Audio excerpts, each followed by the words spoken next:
마이클 무어 감독이 만든 화씨 911이라는 영화가 있습니다. 이 영화는 다큐멘터리 영화인데 부시 대통령의 외교 정책에 대해서 문제를 제기하기 위해서 만든 영화입니다. 이 영화에 부시가 취임한 다음에 자기의 지지자들을 위한 만찬 모임에서 연설하는 장면이 나옵니다. 참석자들 모두가 연미복을 입고 있습니다. 그들은 미국의 최대 부자들입니다. 그들은 부시가 대통령이 될 수 있도록 많은 돈을 기부한 사람들입니다. 부자 공화당원들의 만찬 자리입니다. 이 자리에서 부시가 말하기를 사람들은 사람을 있는 사람과 없는 사람으로 나누지만 나는 있는 사람과 더 갖고 싶은 사람으로 나누겠다. 이렇게 말했더니 폭소가 터져 나옵니다.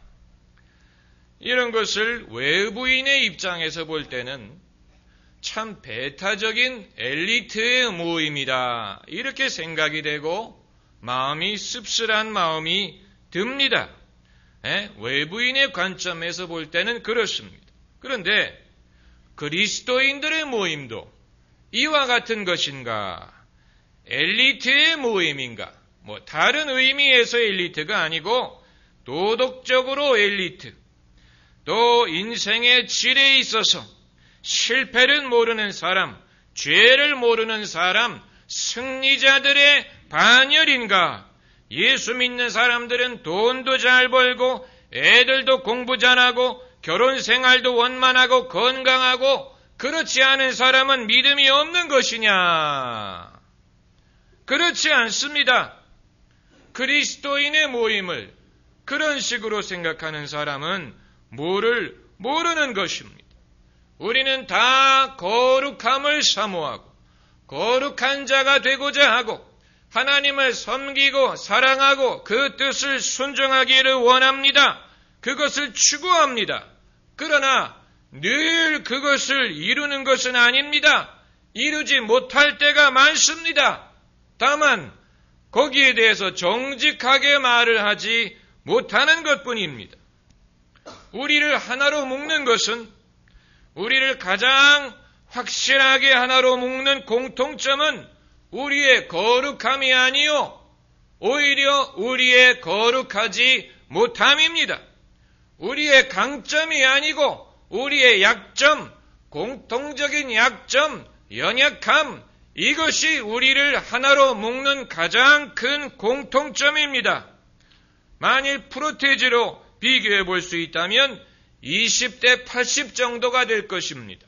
우리를 하나로 묶는 20%는 우리의 거룩함, 경건함이라면 나머지 이 80%는 우리의 부족함, 우리의 실수, 우리의 모순 이런 것이 될 것입니다.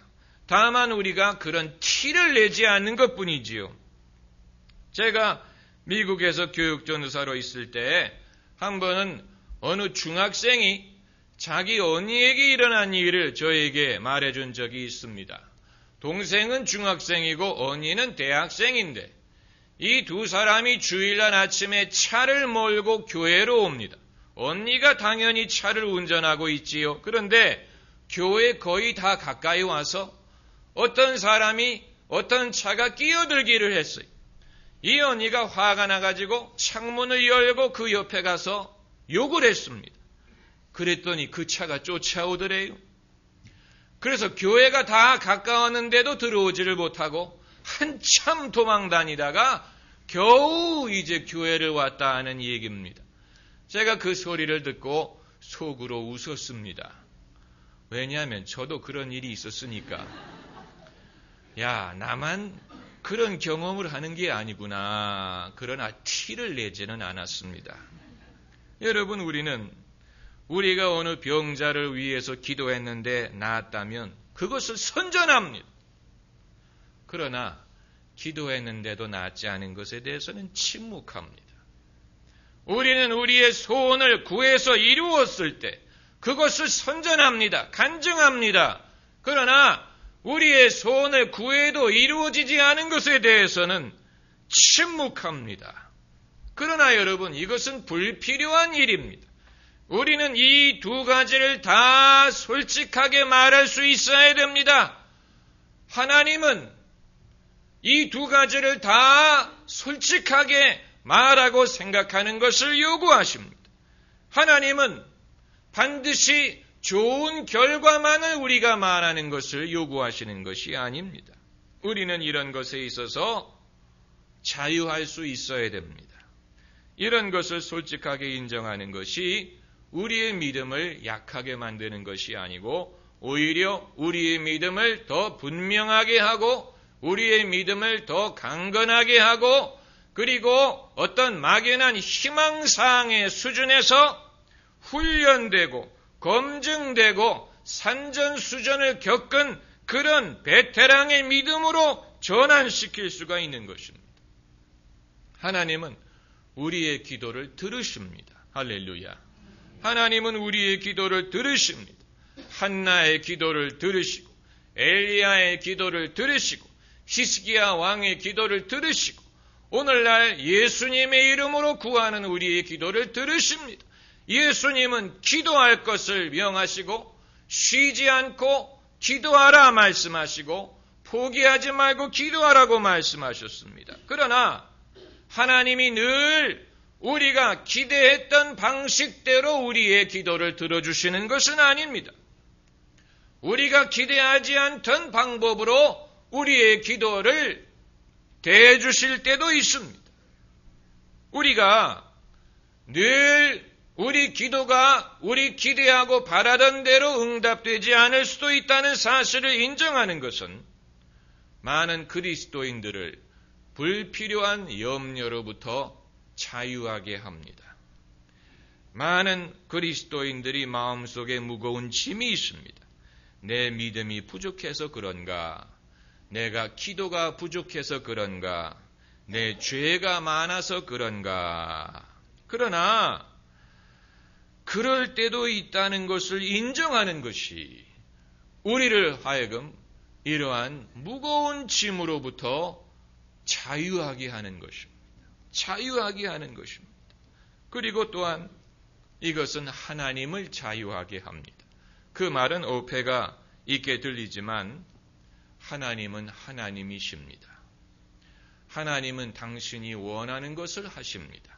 원하는 때에 원하는 방법으로 당신의 원하는 것을 하십니다. 하나님이 우리를 사랑하시고 우리를 긍휼히 여기시고 좋은 것을 주기를 기뻐하시지만 그렇다고 해서 하나님이 우리에게 빚을 지신 것은 아닙니다. 로마서 11장 35절에 누가 주께 먼저 드려서 갚으심을 받겠느냐 했는데 사람들끼리는 서로 빚을 지고 빚을 갚습니다. 저 사람이 나를 도와줬기 때문에 나도 저 사람을 도와주어야 될 의무가 있고 저 사람이 내 자녀의 결혼식에 와서 축의금을 내주었기 때문에 나도 저 사람의 결혼식에 가서 축의금을 내야 될 빚이 있고 서로 빚을 지고 빚을 갚는 그런 관계 속에 있지만 하나님과 우리의 관계는 그렇지 않습니다. 우리가 하나님에게 진 빚은 있지만 하나님은 우리에게 빚진 것 없습니다. 그렇기 때문에 우리의 구하는 대로 들어주어야 될 의무가 있는 것은 아닙니다. 그러기를 기뻐하시는 것이지만 그럴 의무가 있는 것은 아니다라는 것입니다. 그러므로 하나님이 늘 우리의 기도를 우리가 기대하는 방식으로 들으시는 것이 아니라는 것을 인정할 때 우리는 우리의 편견으로부터 하나님을 자유하게 해서 하나님을 하나님으로 이해할 수 있게 되는 것입니다. 그리고 이것이 오히려 우리의 믿음에 도움이 되고 우리의 믿음을 보존합니다. 우리는 하나님이 계시기 때문에 믿는 것이지 그분이 우리의 소원을 늘 들어주기 때문에 믿는 것이 아닙니다. 거기에는 차이가 있습니다. 하나님은 우주 만물을 다스리시고 우리의 삶을 다스리시고 교회를 다스리시고 당신을 사랑하는 자 곧 그 뜻대로 부르심을 받은 자에게는 모든 것이 합력하여 선을 이루게 하십니다. 하나님은 좋으신 하나님이에요. 그 선하심과 인자하심이 영원하다고 했습니다. 그것을 우리가 믿는 것입니다. 궁극적으로 잘 될 것을 믿습니다. 그러나 그 과정은 아무도 예측할 수 없습니다. 그 과정은 내가 생각하지 않던 방향으로 갈 수 있습니다. 요셉의 꿈이 이루어지는 과정은 아무도 몰랐어요. 요셉도 모르고 그 형들도 모르고, 그 형들은 요셉을 종으로 애굽에 팔아버리면 그 꿈이 무산될 줄로 생각했는데 오히려 그것이 요셉의 꿈이 이루어지는 지름길이 될 줄 누가 알았겠습니까? 그러므로 하나님은 당신의 궁극적인 선한 뜻을 이루시지만 그 방법과 과정은 아무도 몰라요. 등산을 할 때 늘 올라가기만 하는 것이 아니고 때로는 내려갈 때도 있고 돌아갈 때도 있습니다. 공사를 할 때 높은 건물을 짓지만 땅부터 깊이 파야 될 필요가 있을 때가 있습니다. 그것은 건물을 높이 짓기 위해서 필요한 것입니다. 우리가 사업을 할 때 돈을 벌기 위해서 하는 것이지만 처음에는 많이 써야 됩니다. 많이 투자해야 됩니다. 그리고 그 투자를 거둘 때까지 인내해야 됩니다. 마찬가지로 우리의 인생도 마찬가지예요. 우리가 올라가기를 원하고 잘 되기를 원하고 흥하기를 원하지만 그렇게 되기 위해서 때로는 안 될 때도 있고 낮아질 때도 있고 가난할 때도 있고 곤고할 때도 있는 것입니다. 천하 모든 일에 때가 있다 했습니다. 돌을 모을 때도 있고 흩을 때도 있고 안을 때도 있고 않는 것을 멀리할 때도 있고 천하 모든 일에 때가 있는데 지금이 어떤 때인지 우리는 모릅니다. 우리는 알 수 없습니다. 다만 하나님이 이 모든 것을 주장할 것을 믿는 것입니다. 성경에는 믿음의 인물들의 성공 사례들이 기록되어 있는 것뿐만이 아니고 그들의 실패담도 기록이 되어 있습니다. 다윗 같은 사람의 경우에는 그 사람의 실패담이 아주 요란하게 기록이 되어 있지요. 그가 밧세바와 간음을 저지르고 그 남편 우리아를 죽이고 그리고 나중에 그 집에 분란이 일어나서 아들이 반란을 일으키고 부끄러움을 당하고 이런 다윗의 실패에 대해서 성경은 요란하게 설명을 하고 있지만 모세의 실패에 대해서는 잠깐 언급하고 지나갑니다. 그게 바로 오늘 성경 구절입니다.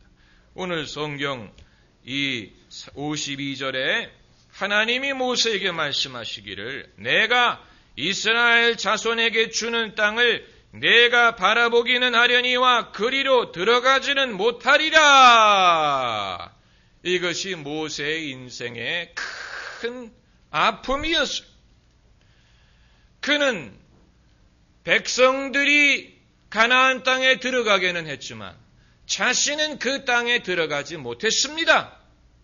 그 이유를 곧 전절에서 설명하고 계시는데 이는 너희가 신광야 가데스의 무리바 물가에서 이스라엘 자손 중 내게 범죄하여 나의 거룩함을 이스라엘 자손 중에서 나타내지 아니한 연고라.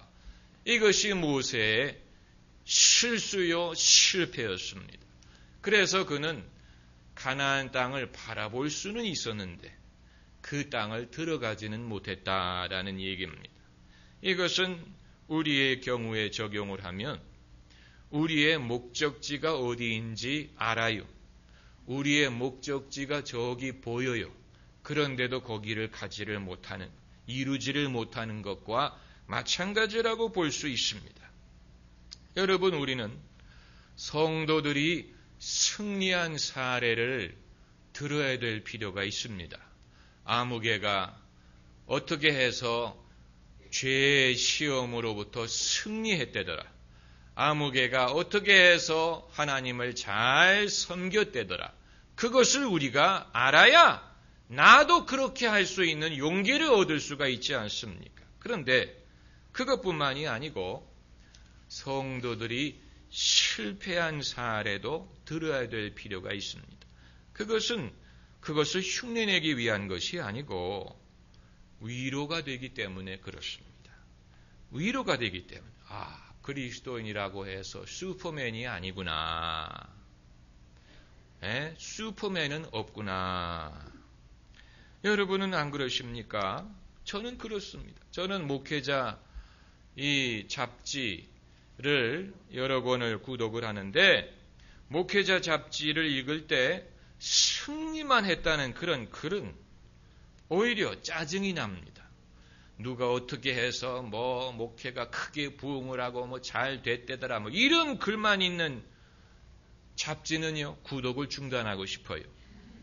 차라리 목회자들의 고충, 고민 이런 것을 솔직하게 다룬 글이 저에게는 더 도움이 됩니다. 저에게 도움이 됩니다. 왜냐하면 나만 이런 게 있는 것이 아니구나. 다른 분들도 고생하고 있구나. 다른 분들도 힘들구나. 이것을 아는 것이 오히려 저로 하여금 용기를 얻게 하고 더 목회를 잘 할 수 있도록 도와줍니다.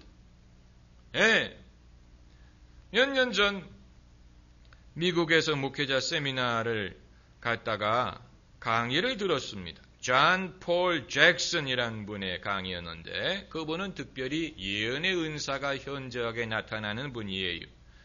그분이 자기가 본 환상에 대해서 얘기를 했습니다. 환상 중에 하늘나라의 시상식 장면을 보았습니다. 세상에서 하나님을 잘 섬겼던 자들이 천국에 가서 상을 받는 그런 자리입니다. 그런데 앞자리가 있고 중간자리가 있고 뒷자리가 있는데 뒷자리에는 사람들이 많이 앉아 있더래요. 그 중에는 이 세상에서 본인이 알던 분들도 많이 포함이 되어 있더랍니다. 그런데 앞자리에는 앉아 있는 사람이 아무도 없었대요. 그래서 주님께 여쭤봤대요. 저 뒷자리는 누가 앉는 자리고 앞자리는 누가 앉습니까? 그랬더니 주님이 대답하시기를 저 뒷자리는 믿음으로 자기의 소원을 구해서 이룬 사람들을 위한 자리고 앞자리는 자기 자신을 극복한 사람을 위한 자리다. 이렇게 말씀을 하시더라는 것입니다. 뒷자리에는 사람들이 많더래요. 앞자리에는 사람이 하나도 없더라는 것입니다. 어떻게 보면 모세가 실패한 이유도 바로 거기에 있습니다. 모세는 환경의 어려운 문제를 극복하는 데 성공했어요. 그런데 정작 자기 자신은 극복하지 못했어요. 그래서 가나안 땅에 못 들어갔습니다. 성경은 그것을 살짝 설명하고 넘어가지만 우리에게는 이것이 상당히 중요한 그런 문제입니다. 아마 여러분 중에는 모세와 같은 입장에 계신 분들이 있을 것입니다. 목적지가 어디 있는 줄도 알고 목적지가 눈에 보이는데 거기에 들어가지를 못해요. 그래서 아마 마음속에 내가 믿음이 부족해서 그렇지, 내가 기도가 부족해서 그렇지, 늘 뭔가 마음속에 그것이 부담이 되는 그런 분들도 계실 것입니다. 우리는 목적지에 들어가지 못하는 것을 장려할 수는 없습니다. 그러나 그것을 그렇다고 탓하는 것도 아닙니다. 왜냐하면 그럴 수도 있기 때문에 그럴 수 있습니다. 그리스도인들에게는 얼마든지 그런 일이 생길 수 있습니다. 그리고 생기고 있습니다. 다만 우리가 거기에 대해서 침묵하는 것뿐이지 그런 일들이 생깁니다. 그것을 우리가 인정해야 됩니다. 솔직하게 인정해야 됩니다. 우리의 연약함, 우리의 실수, 실패 이런 것을 인정하고 그리고 우리를 의롭게 하시는 분은 오직 예수님이요 은혜로 말미암는다는 사실을 우리가 비로소 깨닫게 되는 것입니다. 할렐루야. 기도하십시다.